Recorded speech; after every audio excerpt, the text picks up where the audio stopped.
All right.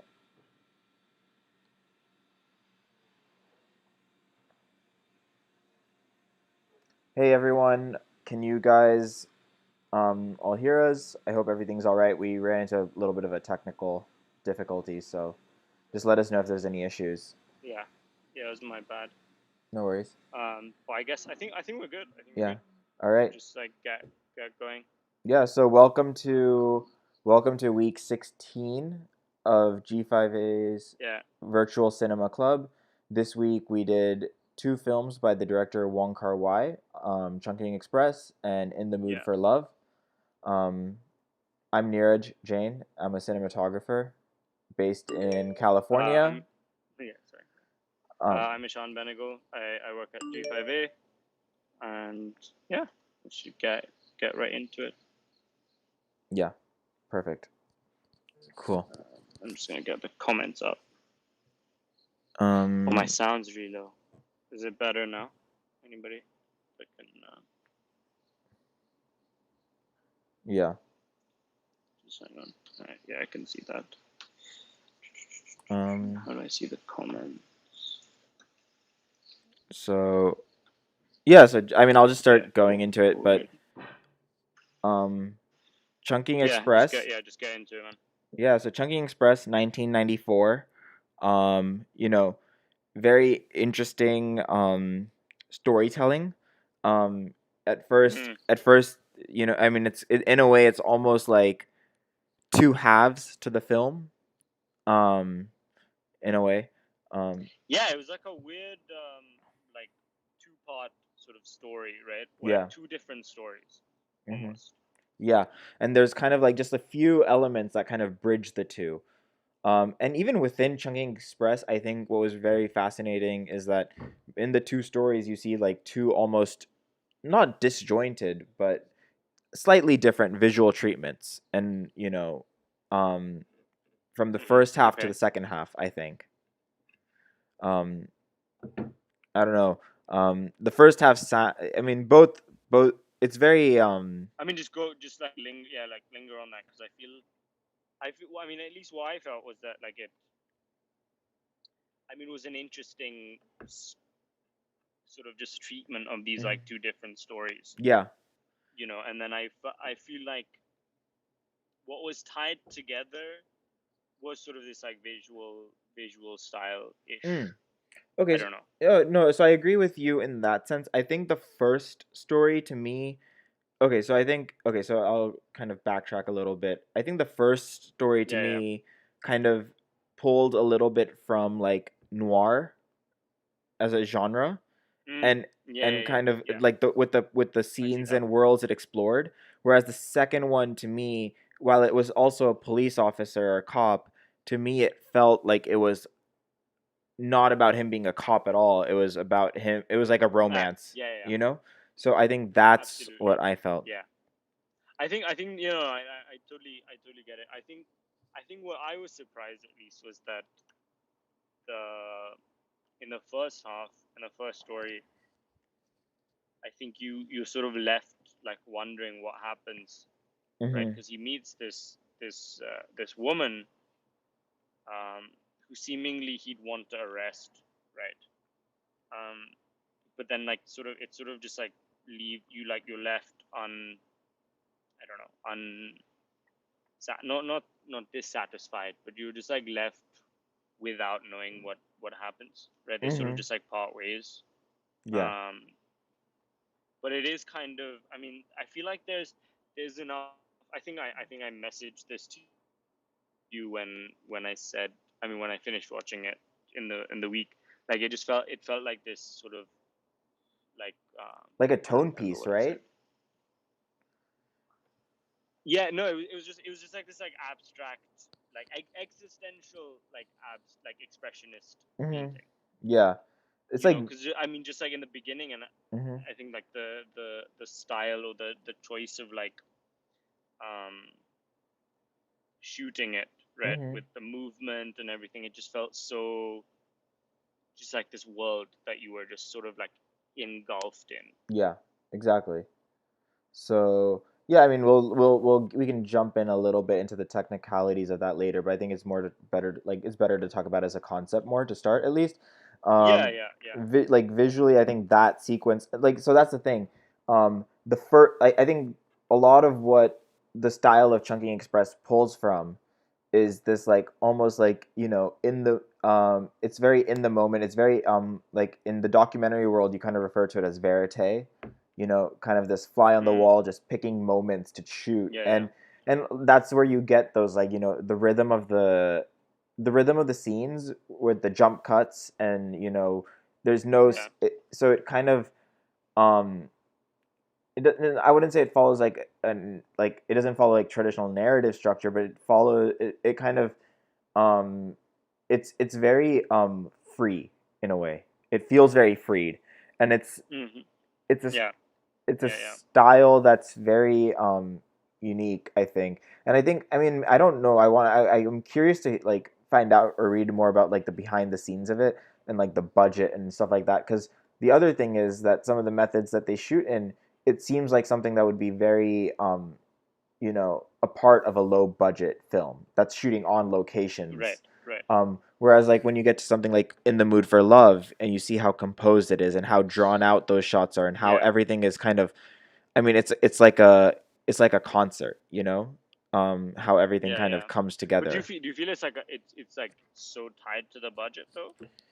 Well, I mean, just I feel like, or is it just the development? Because it's like it's many. I mean, it's like it's what like yeah, 2000, 6 years. right? So like 6 years, Yeah, 6 years. I feel like it's just in that it feels either like a different approach yeah, to the thing, or just in general like a different sort of like a him saying I want to showcase or like just yeah. portray this different story Exactly. I mean, altogether. that's the thing. It's like I mean, obviously he has like it's obviously there's some, I wouldn't say growth, because I think even in Chunking Express there's that maturity of of the filmmaker, in the sense that he Yeah, knows what he's doing. He knows exactly what he's doing. But I think what it is like yeah, yeah, yeah. a I mean, lot of like actually, creative what I solutions. I think it's just like, it's like sometimes it's like, look, we don't have like, for example, that entire opening sequence, like those are all exterior streets. So maybe you don't have the budget to yeah, play with lighting as much. So you have to figure out a creative way to like kind of capture right, all those things. And then so I'll kind of jump into that really quickly. The technical thing that was happening in that little bit was that, so normally you shoot at 24 frames per second and you project at 24 frames per second. So that's essentially what is normal motion. Now, if you're doing slow motion, you would shoot 48 frames per second and you would project it at mm, 24, so everything plays out right, for like 1 second it's will half, play out yeah, at 2 seconds, right? Now what they did on mm, the other hand was they shot at 12 frames per second. And right. instead, but So everything is like much faster. Yeah. actually no. So this is the thing that's interesting to think No. about. So theoretic, Okay. so normally it would be much faster, but to our eyes it Yeah. didn't feel much faster because everything would be at double speed. But what they did is they took each frame and played each frame twice. So they went back to 24. Does that make sense? You shoot 12 So frames it's per like a second. double. Yeah. So you hold each Yeah. frame for 2 frames of length instead of 1 frame of length. Okay. So you shoot more. Huh. Yeah. Interesting. So you're like more economical with how much Yes, you've footage got you're more. shooting. You're showing more. You're showing more, but like in a less time. Yeah. So In a, sort of. and Sort of. kind of, and by shooting at 12 frames per second, you're creating that like slight bit of a stuttering effect of like stop motion almost, you could say. Mm-hmm. And then you're also pairing that with like slower shutter speeds, so you're getting that exaggerated sense of motion. So the other thing is when you shoot slow motion, right? So say you're shooting 24 frames per second. So if you go to 48 frames per second, you're shooting that many more frames per second, which means you need double the amount of lighting to get the same exposure. Ah. Okay. Okay. So now if you're shooting the I think. reverse, Yeah. I think I'm getting what you mean. Yeah. so if you're doing the reverse and you're shooting 12 frames per second, theoretically you only need half the amount of lighting. So now when you're shooting on film and, low budget or whatever, that's a creative solution to shooting on the streets and, being able to be like, you know what, we don't have budget for lights. Let's figure out a way to do it with less. Yeah, I yeah, mean, who knows? Maybe that was like what they wanted to do, and you don't never like. That's the thing, is like you don't know where those conversations kind of came from. Let me see if I can. We're getting a comment about audio. Let me see if I can figure something out real quick. Sorry, guys. yeah, yeah. Okay, I just put the gain up a Same. bit. Yeah, I Um, don't know. I think it's just my network's a bit Wonky. choppy. Yeah. Oh, all good now. Apparently, I'm getting. Okay. I think it's better now. Okay. Cool. We'll try it. Let's see. See how it goes. Yeah. So that was like the thing. Like, I mean, but regardless, obviously you see that opening sequence and you see those kind of that with the narration that he uses and the music and the editing and how it Yeah, all kind of comes together where it doesn't feel like a solution for a problem. It just feels like very intentional and it feels like what he's trying to achieve and he's, doing it yeah, and absolutely. it keeps coming back as a motif in terms of style. I mean, I think the music in particular is something that we should just like linger on. Yeah. Once I mean, I guess film specific, but also once we've like talked about both the films because I think it does so much work for the films. And I think like you were saying earlier that the number of tracks is so um like is it's like a small number, right?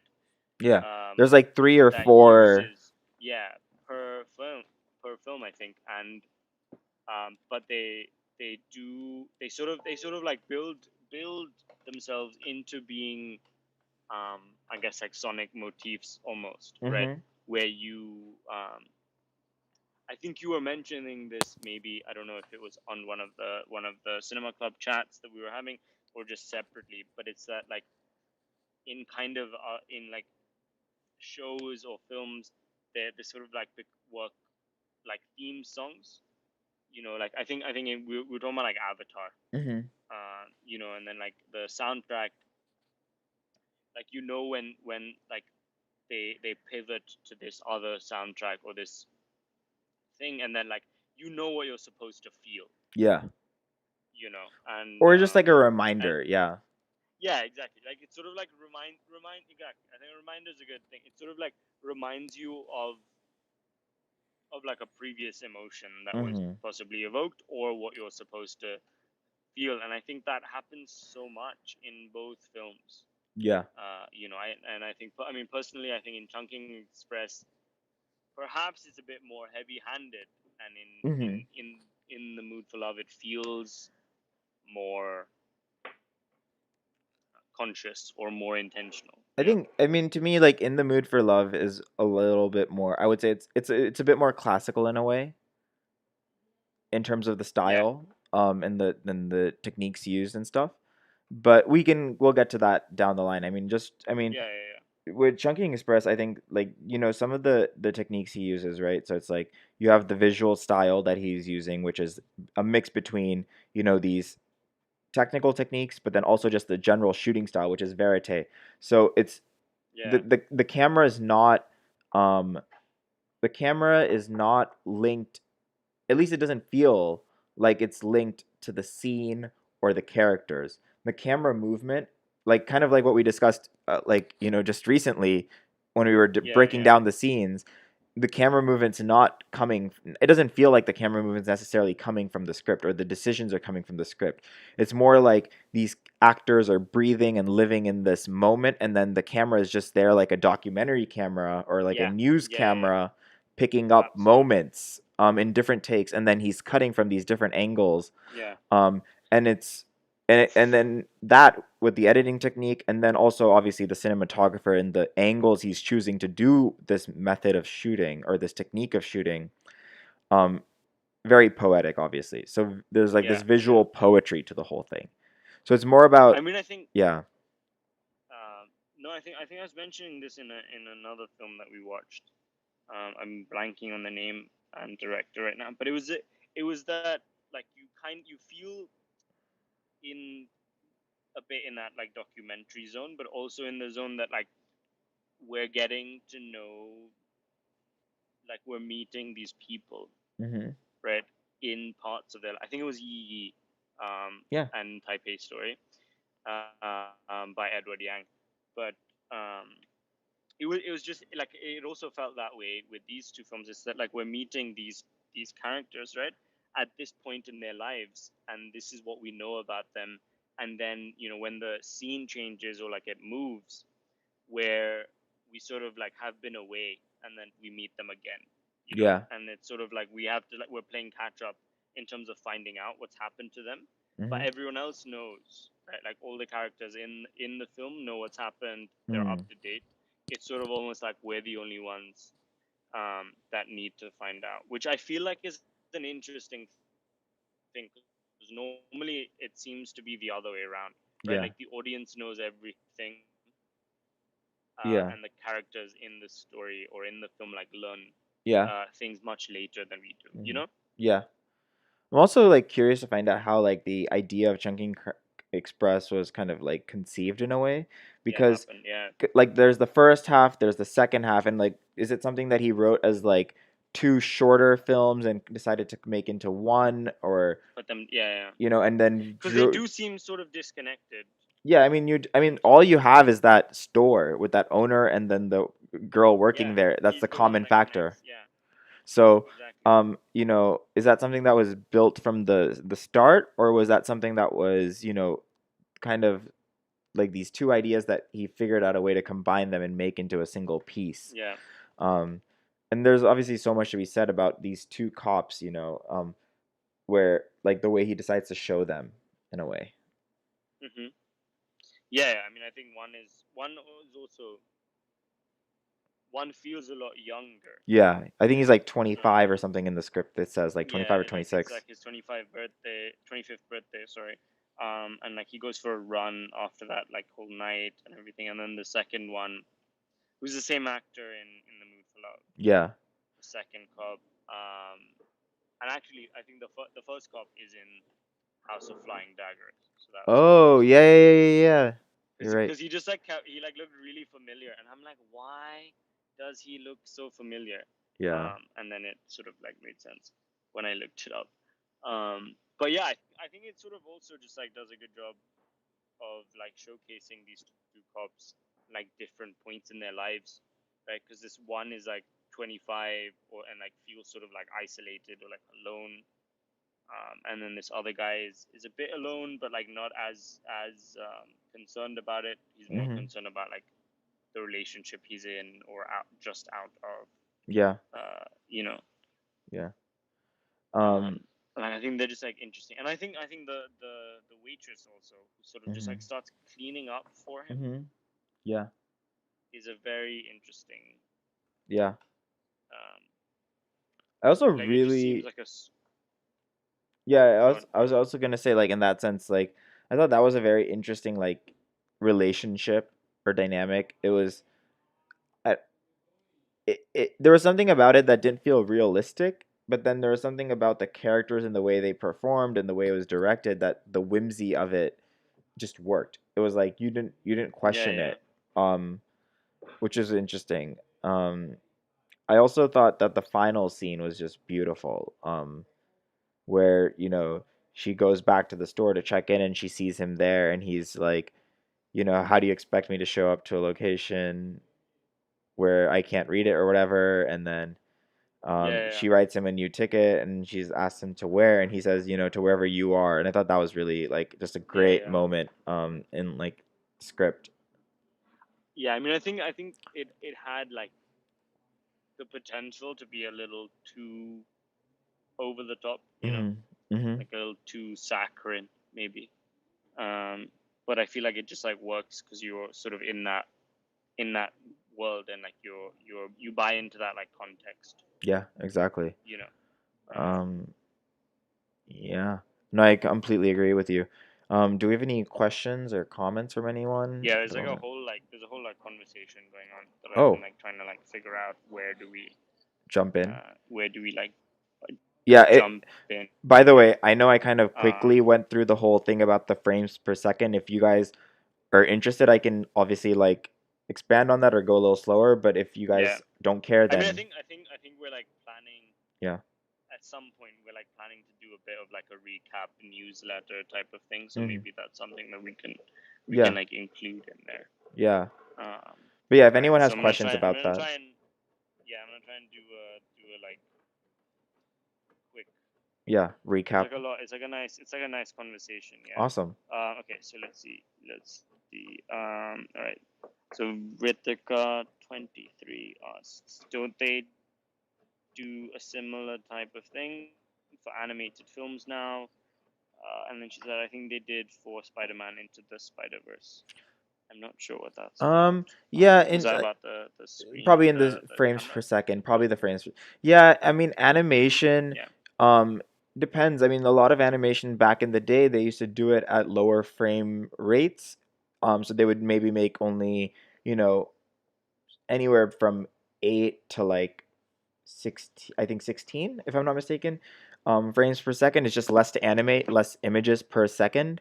But these days, I mean, at Yeah. least your modern animation, I think like Pixar and stuff, I think they're all kind of approaching 24 just because that's what movies are, and that's kind of, I think that's where you stop.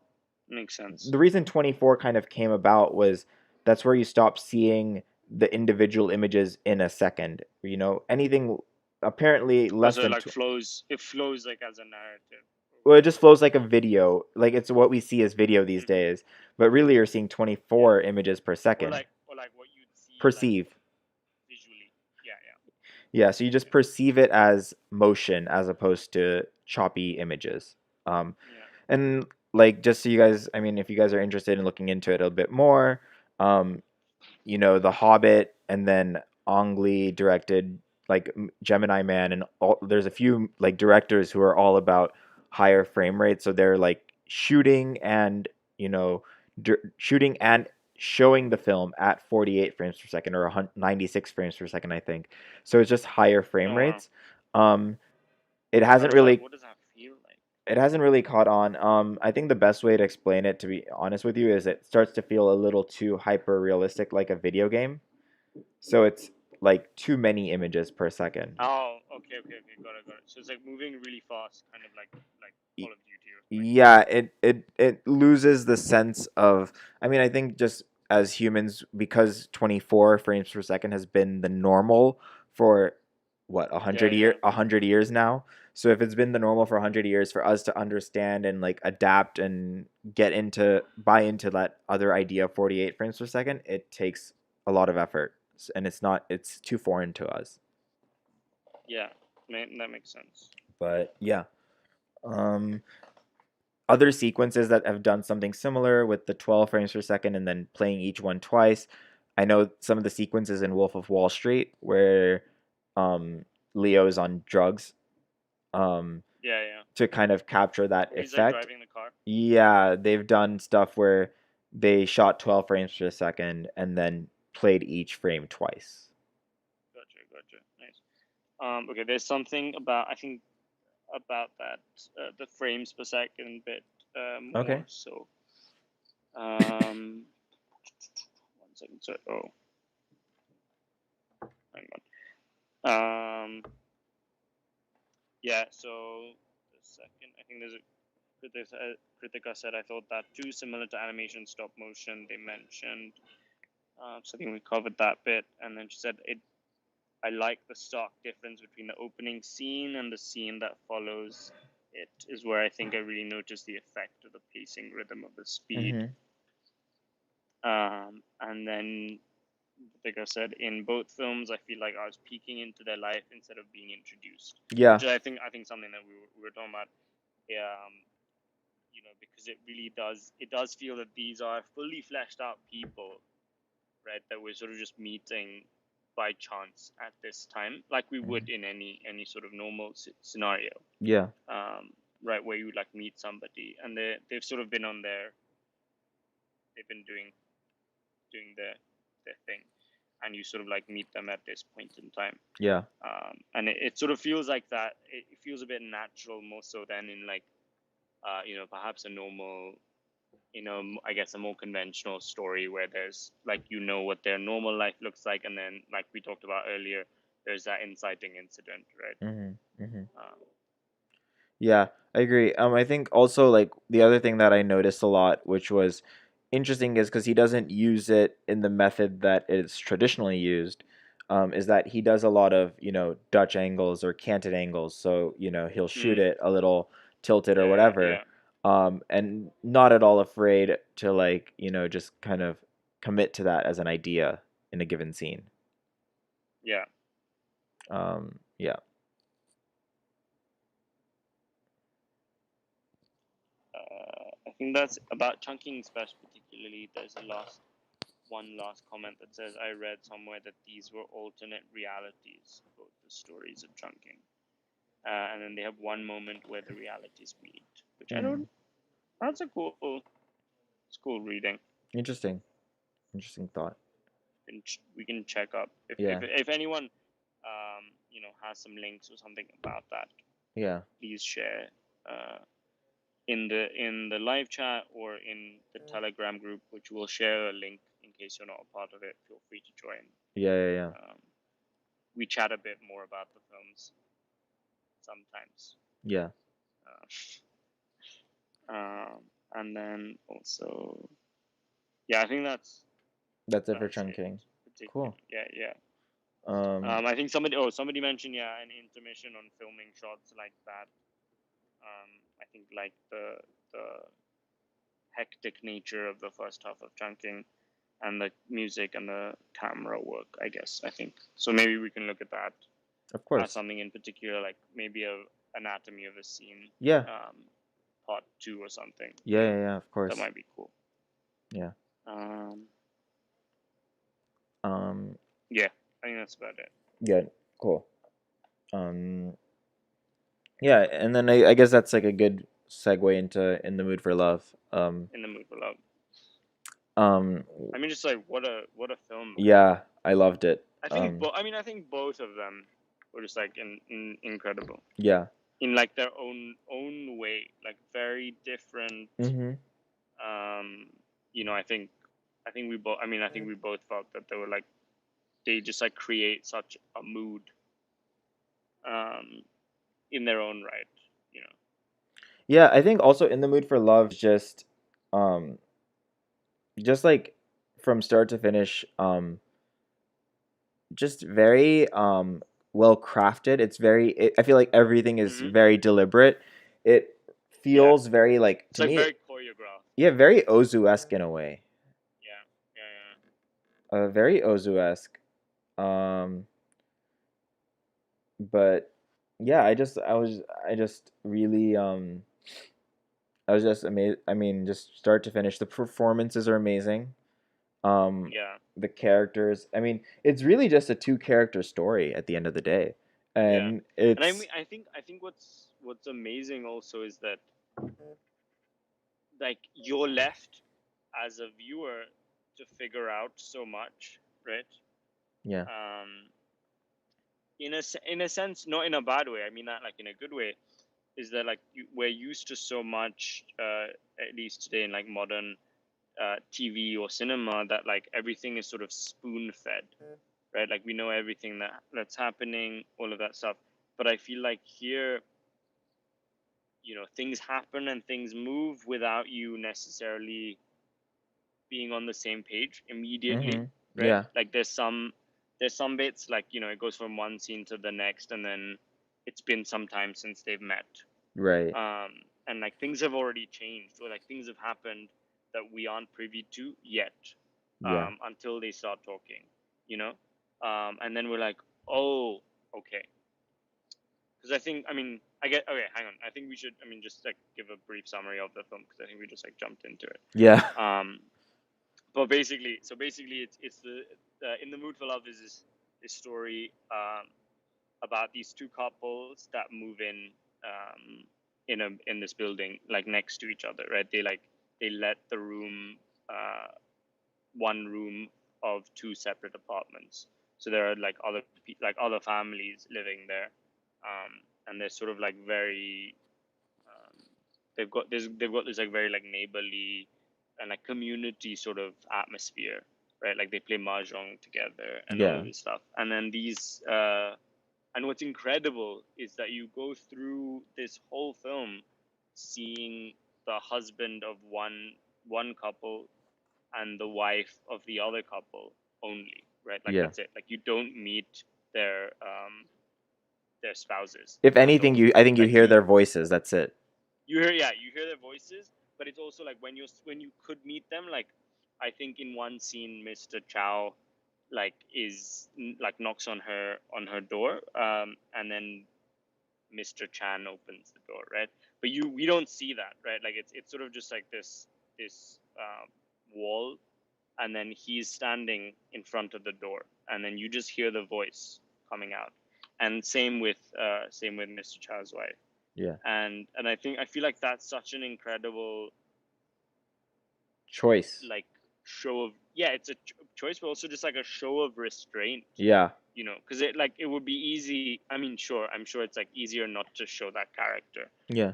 from like a technical point of view, but it's just like for us, right? It's just that like we're used to seeing, you know, like I feel like the frame would be so different. Like you'd see the Yeah. Well, you're so um used to seeing the drama unfold in front of you, but yeah, exactly. by not showing, I feel like there's almost more drama. Absolutely, absolutely. You Because know? I think like a more conventional shot is be like, you know, like he knocks on the door, and we're sort of seeing it from like this side, right? Like Mhm. his right side maybe, and like we see into the apartment or the flat, Yeah. right? And you see the person who opens the door, and it's like, oh, this no, she's not here, whatever. And like you put a face to that name, right? But throughout the whole thing, like you don't know what these two characters look like, Yeah. but they play such a prominent role, right? Yeah.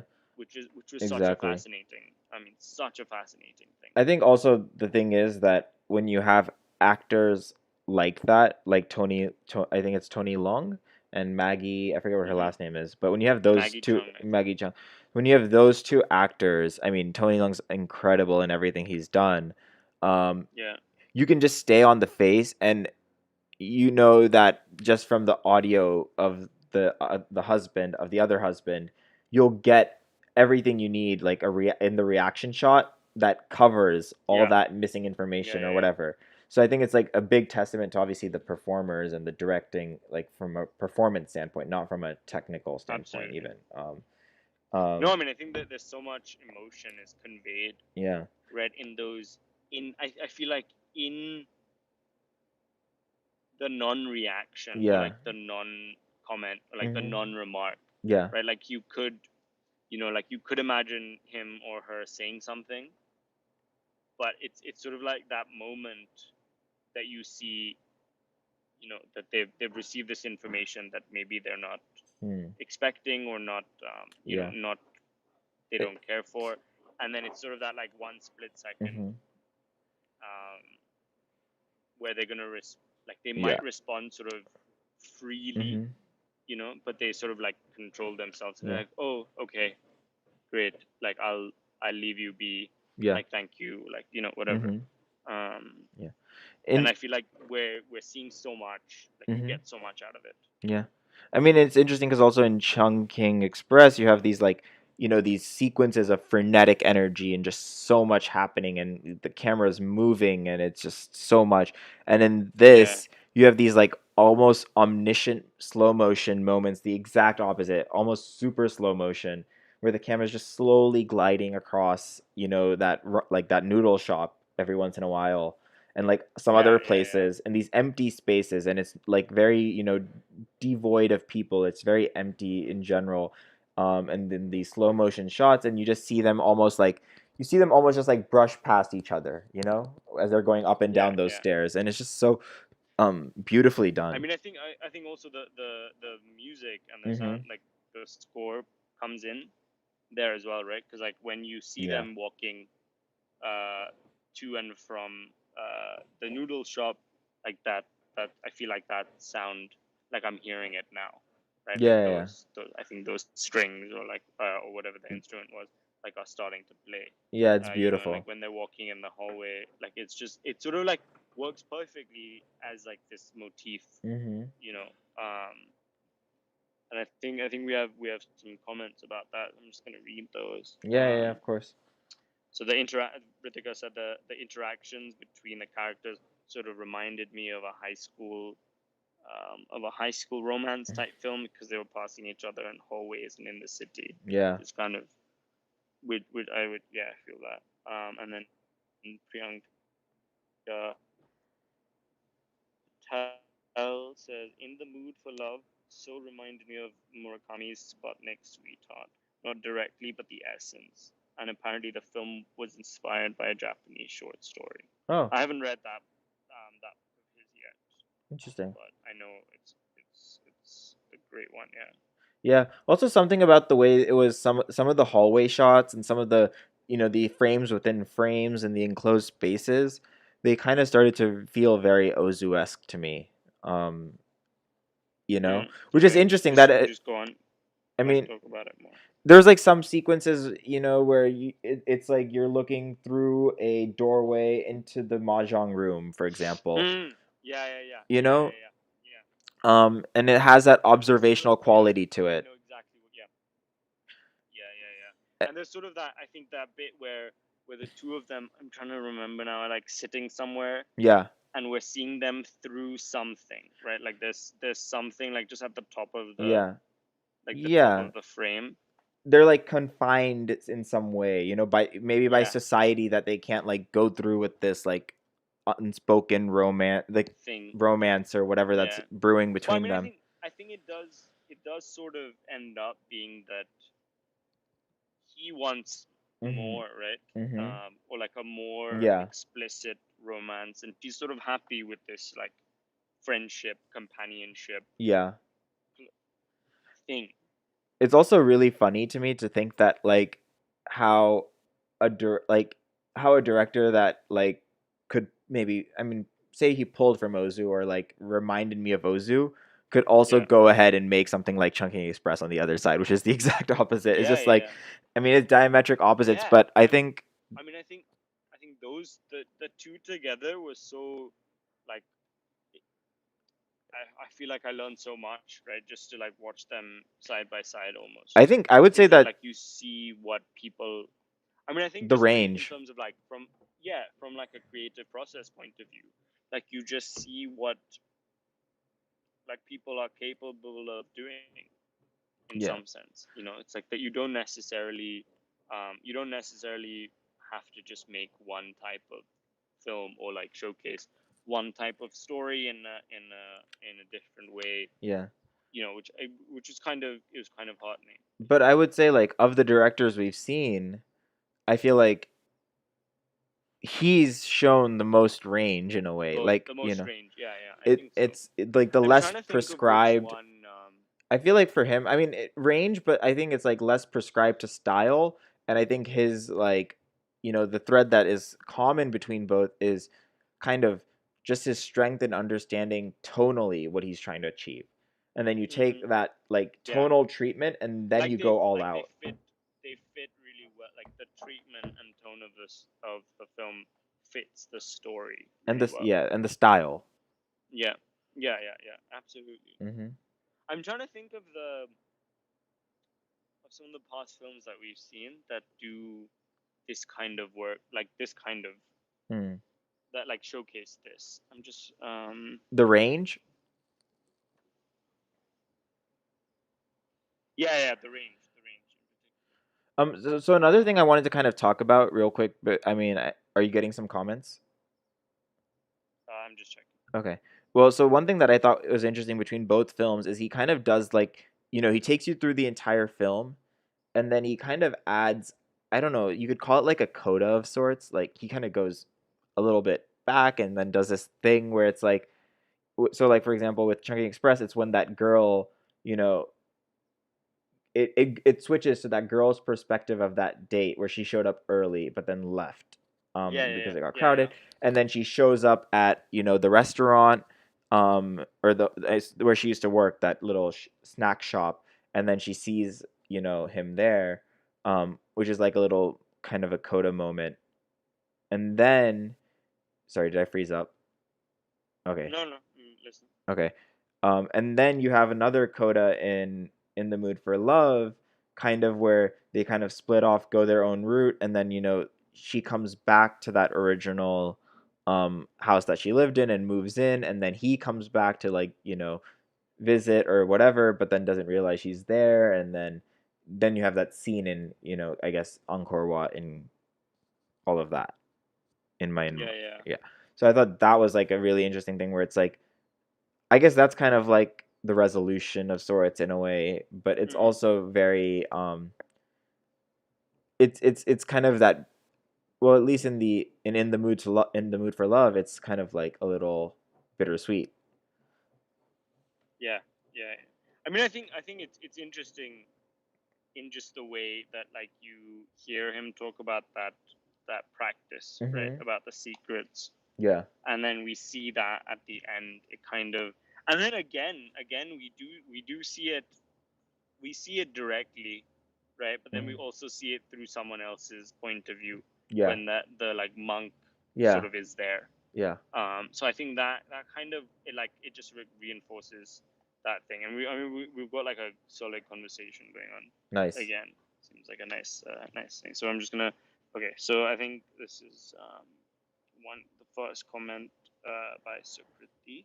It says, I think I saw an interview where they said that apparently In the Mood for Love was written, quote unquote, on the fly during filming by the director and actors together.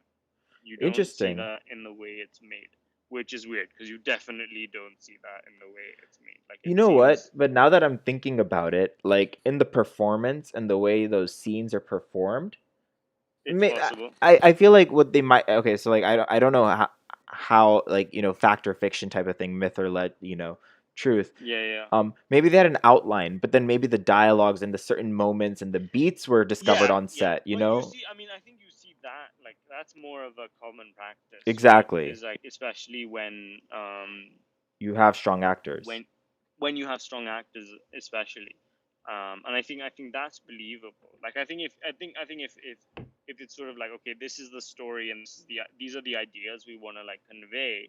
Yeah. Let's go, right? Yeah. And I think that sort of makes like I Yeah. can I can see it, like it's conceivable. Yeah. I think I read this about totally random. I read this about Community. I don't know if you watched Community, No. or if anybody who's watching has seen Community. It's a hilariously Mhm. weird TV show. It's got like a great like ensemble cast of Yeah. actors, and then I think after the creator Dan Harmon, he's done a lot of um, popular work, which I'm blanking Mhm. on right now. But he like um, confessed that like at ends like at the in scripts like he would just write at the end Donald says something funny and closes the show, Yeah. right? And I think that's something that just that showcases a writer or like creator of a show or a movie, that like their awareness that Mhm. I have these actors or these people who are talented enough that I don't need to I can trust them with that, And which I that's think is a cool part of the process as well. No, exactly, and I think that's what happens. Like, for example, you saw how he worked with Tony Leung in Chungking Express, and then I think there's another movie they've done together. I don't know if that was in between these two or like Mm-hmm. elsewhere, but they're frequent collaborators, right? So that means there's that Yeah, level yeah, of trust that, what, even if I haven't figured this scene out, we're gonna get there, and the actor's gonna know enough about their character and all of these other things that they're gonna bring it to the table and deliver the scene. um, yeah, yeah. and it's a I mean, I think process. it's also kind of that situation where you get to the point that maybe like I don't have to over explain it to you. Hmm. Like I sort of like begin the explanation, and Hmm. then you know what I'm talking about, And you run with and it. like you could run. Yeah, exactly. Yeah, no, exactly. I mean, even like, I mean, well, like a few projects I've worked on where the director and actor have been together on all other projects before, it's a lot like that. You know, we come together and we, you know, before the shoot day, we'll be like, okay, so this is what's scripted. You know, what's the plan? Let's figure it out. And you Yeah, involve the definitely. actor in like, you know, kind of brainstorming that because then it's because the Exactly. actor knows the character and what the character would do better than any of us do, right? So it Yeah, always kind yeah. of starts from the character and what's you know what's happening there, because you can you know stick to the script, but I think a lot of it is also just adjusting and you know Yeah, yeah. changing things on the I mean, fly. I feel like that's also just an interesting thing. I mean, we should maybe keep in mind and like figure out. Hmm. Maybe that's something that we can like discuss or like just chat about Yeah. more in detail later. Because I think, I mean, I know the most explicit example, at least that I've heard about or read about from like an outside perspective, is with Blue Valentine. Mm. He's similar, I haven't seen the film. similar Yeah, I process. haven't seen the Yeah, film, but great film. you know, I think it's I forget the name. I forget the director. Uh, It's I it's at the top of my head, but yeah. I know who you're talking about. But so basically, I mean, just to give a bit more context, so what he did was that you know, it's about it basically blue for those who haven't seen Blue Valentine, myself included, is that it's about this story about this relationship between Ryan Gosling and Michelle Williams, and how so what happens is that the director basically or allegedly told would talk to each of them separately, you know, and then say and then give them oftentimes diametrically opposing Direction. direction, right? Saying that you know, like say on one day he tell Ryan that okay, you are madly in love with your wife, like everything is fine, act that way, and the same day he'd tell Michelle Williams, you can't stand him. This, you know, like everything is wrong in your relationship, etc. And then just that sort of like just the way that translates to the screen, Hmm. I've heard is like an incredible, Yeah, um, just like a process. And I think that I mean that's something that like is super fascinating. yeah. At least just like the way in which you get to that endpoint, Hmm. you know? Hmm. Because they know the scenes. It's kind of like Yeah, how are you walking into the scene is the question, and I think exactly. that is like the beautiful thing. I think, and then I mean, but then there's other directors who do incredibly beautiful work, like Tarantino or Wes Anderson, where it's Yeah, all in the script and it goes from script to scene. You know what I mean? It's very like straightforward. It's exactly very that way. yeah, Yeah, and it's all thought out. It's very methodical, and it's there's a plan, and you're gonna follow the plan. You know, exactly. so you know every director has a different way of working. Every director is trying to explore different things. You know, I think that's the kind of the beauty of what we're kind of discovering as we've been kind of going through this. Yeah, exactly. So yeah, do we have any questions from anyone or any thoughts? 1 second, I'm just For sure. checking. Um, but yeah, Derek Cian yeah, Derek France. Cianfrance, yeah, that's the name. Yeah. He's also done another beautiful film with Michael Fassbender and Alicia Vikander. Um, Oh, the light between oceans, or light between seas, light wow. between oceans. The Light Between Oceans. Yeah, yeah. Yeah, great movie. That was a lovely title. No one saw it, but it was amazing. I went to a theater. I was one of five That's it. people opening week to watch that movie. Oh, wow. Yeah, Wow. but And Rachel Weisz as well. yeah, it's Sorry, I was incredible. just looking at it. That's wild. Definitely look that up. Hmm. Yeah, I think that's about it. There's the character. Some Kritika said the character with the blonde wig and shades in the first half of Chunking didn't feel like we got to see a personal side of her. Her face is also not properly shown. Mm. I think that's kind of by Um, choice, right? Because she never kind of lets that guard down, and I yeah, think exactly. that's It's kind sort of of part just of like it. the.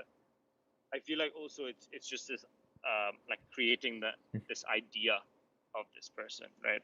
And it's very much to Hmm. what that the guy the Hmm. cop thought and like just saw immediately, and then also in that sense building on that what us as an audience sees. Hmm. Like Exactly. it's just like she's like left He's to more our own in yeah. imagination. he's kind of it's the dream of her than Yeah, her actually, yeah, exactly. or the thought of her than her. Hmm. Um, cool.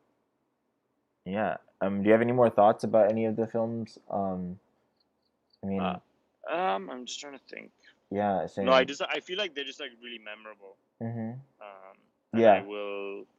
Like In the Mood for Love, Uh, I'm like ready to like I would watch that again today. It yeah, was great. exactly. I just like watch it like it just feels like it's like Mhm. creates an atmosphere. Yeah. Have you You know. seen any other Wong Kar Wai films? I haven't. I Okay. haven't. I Yeah, I've only seen The Grandmaster, which is pretty haven't. Okay. cool, which is pretty good. Um, it's an action movie and it's big, Oh, nice. very different from these two films. From what we see, yeah. Yeah. Um, but yeah, great. Um, I think yeah. Do you have next week's films up? that's a wrap. Yeah, Yeah. I'm just Pull gonna them bring up. them up. Cool. Give me a second.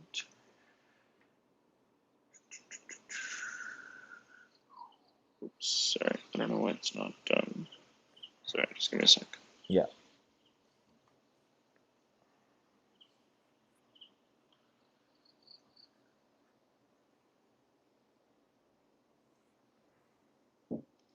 How's it going otherwise? What have you been up to? The usual.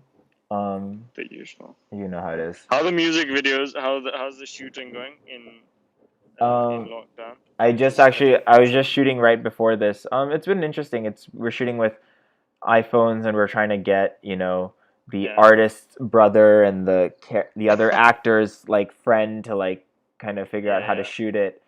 Um, Whoever wants to be a cinematographer is yeah, now they have a chance. they have a chance, eh? Yeah. It's fun, but it's a little tedious because it's just, it's Yeah, something that I know I could do in 10 seconds. in like a Yeah.